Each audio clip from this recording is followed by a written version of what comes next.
பாராளுமன்ற உறுப்பினர் ராமநாதன் அர்ச்சுனா தற்போது பொதுமக்களுக்கு பகிரங்க அழைப்பு ஒன்றை விடுத்துள்ளார். போராட்டத்துக்கான அழைப்பு ஒன்றை அவர் விடுத்துள்ளார். ஏன் அந்த அழைப்பை விடுத்துள்ளார் என பார்க்கின்ற போது, நாட்டினுடைய ஜனாதிபதி அனுரகுமார திசாநாயக்க யாழ்ப்பாணத்துக்கு 31ஆம் தேதி வர இருக்கிறார். 31ஆம் தேதி வர இருக்கின்ற ஜனாதிபதி பல்பட்டி துறையில் உள்ள உல்லாச கடற்கரையான உதயசூரியன் கடற்கரையில் மக்கள் சந்திப்புக்கு ஏற்பாடு செய்யப்பட்டுள்ள நிலையில் யாழ்ப்பாண அபிவிருத்தி குழு கூட்டத்திலும் பங்கேற்க உள்ளதாக தகவல்கள் வெளியாகியுள்ளது.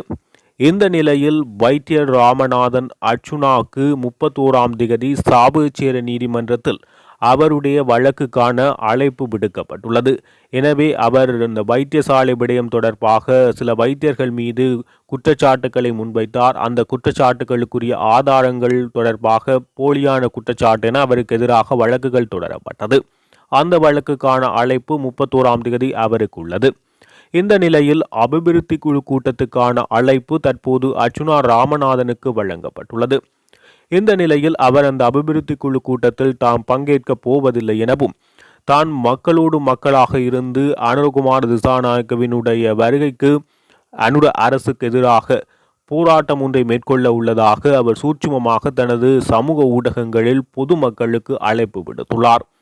பொதுமக்கள் தமிழர்களாகிய நீங்கள் ஒன்று சேர்ந்து எனக்கு ஆதரவு வழங்க வேண்டும் என்ற பாணியில் அவர் இதனை குறிப்பிடுகிறார். அந்த வகையில் தமிழ் மக்கள் 31ஆம் தேதி என்னுடன் பங்கு பெற்று மக்களுடன் மக்களாக நின்று போராட வழிவகுக்க வேண்டுமென பொதுமக்களாகிய வடக்கு மக்களுக்கு பகிரங்க அழைப்பொன்றை விடுவதாக அவர் தெரிவித்துள்ளார்.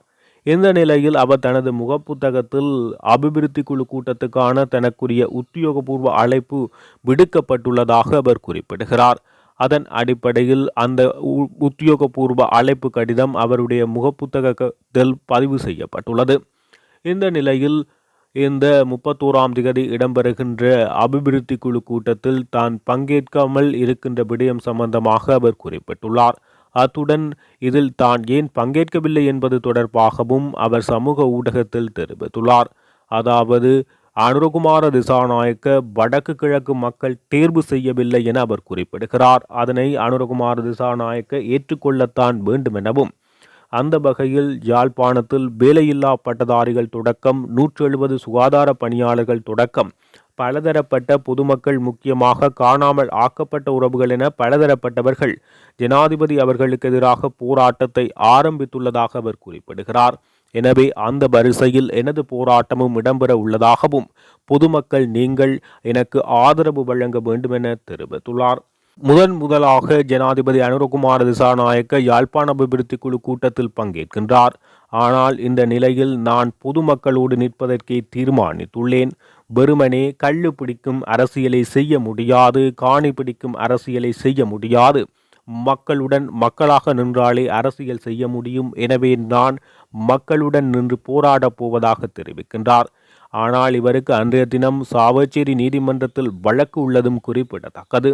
இந்த நிலையில் பொதுமக்களோடு பொதுமக்களாய் நிற்பதற்கு நான் தீர்மானித்துள்ளேன். எனக்கு ஆதரவு வழங்குபவர்கள் என்னுடன் வந்து நிற்கலாம் என பகிரங்க அழைப்பு ஒன்றை விடுத்துள்ளார்.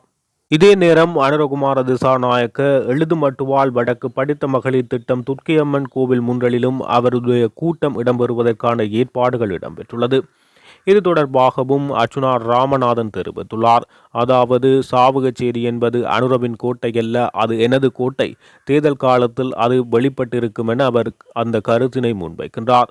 இலங்கை நாட்டில் அரசாங்கம் தமிழர்களுடைய உணர்வுகளும் அவர்களுடைய உரிமைகளையும் இதுவரை புரிந்து கொள்ளவில்லை, இனியும் புரிந்து கொள்ளாது. இதன் காரணமாக இந்த நாட்டில் உள்ள தமிழ் மக்கள் தொடர்ந்தும் அடக்குமுறைக்குள்ளேயே வாழும் நிலைமை காணப்படுவதாகவும், இதன் காரணமாக எதிர்வரும் இலங்கையினுடைய பிப்ரவரி 4ஆம் தேதி இடம்பெறவுள்ள சுதந்திர தினத்தை கரிநாளாக பிரகடனப்படுத்தி வடக்கு கிழக்கு தழுவிய ரீதியில் போராட்டங்களை முன்னெடுக்க வலிந்து காணாமல் ஆக்கப்பட்ட உறவினர்களுடைய சங்கங்கள் ஏற்கனவே தீர்மானித்துள்ளது. இந்த நிலையில் 8 மாவட்டங்களை பிரதித்துவப்படுத்தும் வலிந்து காணாமல் ஆக்கப்பட்ட உறவுகள் சங்கத்தின் தலைவிகள் பங்கு கொண்ட ஊடக சந்திப்பில் இந்த அழைப்பு பகிரங்கமாக விடுக்கப்பட்டுள்ளது. மட்டக்களப்பில் இந்த சந்திப்பு இடம்பெற்றது. அமலராஜ் அமலநாயகி, மட்டக்களப்பு மாவட்ட வலிந்து காணாமலாக்கப்பட்ட சங்க தலைவி. எதிர்வரும் 4ஆம் தேதி சுதந்திர தின இலங்கை பூராவும் கொண்டாடி கொண்டிருக்கும் இந்த வேளையில் தமிழ் மக்களாகிய நாங்கள் வலிந்து காணாமலாக்கப்பட்ட உறவுகளாகிய நாங்கள் இதை கருப்பு தினமாக ஒவ்வொரு வருடமும் அனுஷ்டிப்பது வழமையே. ஆனால் இருந்தும் எங்களது உறவுகள் கைகளில் கொடுத்தும் வெள்ளவேன் கடத்தல் மூலமாகவும் கொண்டு செல்லப்பட்ட எமது உறவுகளுக்கு 15 வருட காலமாக எந்த ஒரு நீதியும் பெறாமல் இருப்பது மிக மன வருத்தத்துடன் நாங்கள் இந்த தேடலை தேடிக்கொண்டிருக்கின்றோம். இந்த புதிய அரசு வந்தும் எங்களுக்கான எந்த ஒரு சுதந்திரமும் இல்லாத நிலையில் நாங்கள் எங்களது உறவுகளை தேடிக்கொண்டிருக்கும் இந்த வேளையில் எதிர்வரும் 4ஆம் தேதி கரிநாளாக அந்த நாளை மட்டக்களப்பு மாவட்டத்தில் கிழக்கு மாகாணம் சார்ந்து அம்பாறை, திருகோணமலை, மட்டக்களப்பு இணைந்து மட்டக்களப்பில் பாரிய ஒரு கவனஈர்ப்பு பேரணியை செய்வதற்கு ஏற்பாடு செய்து இருக்கின்றோம். இது காணாமலாக்கப்பட்ட மக்களால் காணாமலாக்கப்பட்ட உறவுகளும் அனைத்து பொதுமக்களும் இணைந்து இந்த பேரணியில் கலந்து கொள்ள வேண்டும் என்பதே எங்களுடைய வேண்டுகோளாக இருக்கின்றது.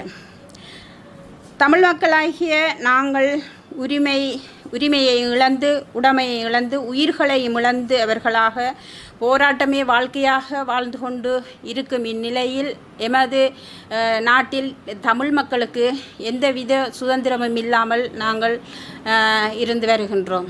அந்த வகையில் சுய கௌரவத்துடன் நாங்கள் எப்பொழுது இந்த இலங்கை நாட்டில் வாழ்கின்றோமோ எங்களுக்கான உரிமைகள் எங்களுக்கு பெறப்படும் பட்சத்திலேயே இந்த சுதந்திர தினம் தமிழர்களுக்கும் சுதந்திர தினமாக கருதப்படும்.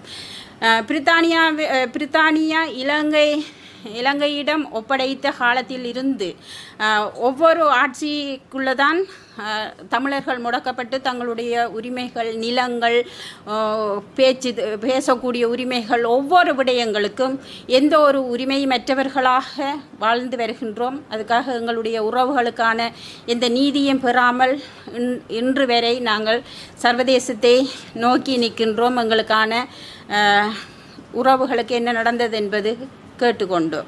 அந்த வகையில் எதிர்வரும் 4ஆம் தேதி இந்த பேரணியில் அனைத்து மதகுருமார்கள், பல்கலைக்கழக மாணவர்கள், இளைஞர் கழகங்கள், பண்ணையார் சங்கங்கள், பண்ணையாளர் சங்கம், மீனவர் சங்கம், விவசாய அமைப்பு, ஆட்டோ சங்கம், வர்த்தக சங்கம், ஊடகவியலாளர்கள், விளையாட்டு கழகங்கள், பொதுமக்கள், கிராம அபிவிருத்தி சங்கங்கள், மாதர் சங்கங்கள், அரசியல் பிரதிநிதிகள், மனித உரிமை செயற்பாட்டாளர்கள், வலிந்து காணாமல் ஆக்கப்பட்டவர்களின் உறவினர்கள் அனைவரும் கலந்து கொள்ளுமாறு அன்புரிமையுடன் கேட்டு நிற்கின்றோம். இந்த கவன ஈர்ப்பின் ஊடாக தமிழ் மக்களுக்கு மறுக்கப்படும் உரிமைகளும் தமிழ் மக்கள் மீது நடத்தப்படும் அடக்குமுறைகளும் குறைக்கப்பட வேண்டும். எங்களுக்கான சுதந்திர காற்றை நாங்களும் சுவாசிக்க வேண்டும். எமது உறவுகளுக்கான என்ன நடந்தது என்பதை பொறுப்பு கூற வைக்க வேண்டும். இது அனைத்தும் கிடைக்கும் பட்சத்தில் தான் எங்களுக்கான சுதந்திர தினமாக நாங்கள் கருதப்படுவோம். ஆகவே அனைவரும் இதில் எந்த ஒரு தமிழர்களாக இணைந்து இந்த பாரிய பேரணியில் கலந்து கொண்டு அனைவரும் எமக்கான குரலை கொடுத்து எமது உரிமைகளை பெற்றெடுக்க அனைவரும் உதவ வேண்டுமென்று இன்றைய நாள் இந்த ஊடக வாயிலாக கேட்டுக்கொள்கின்றேன். நன்றி.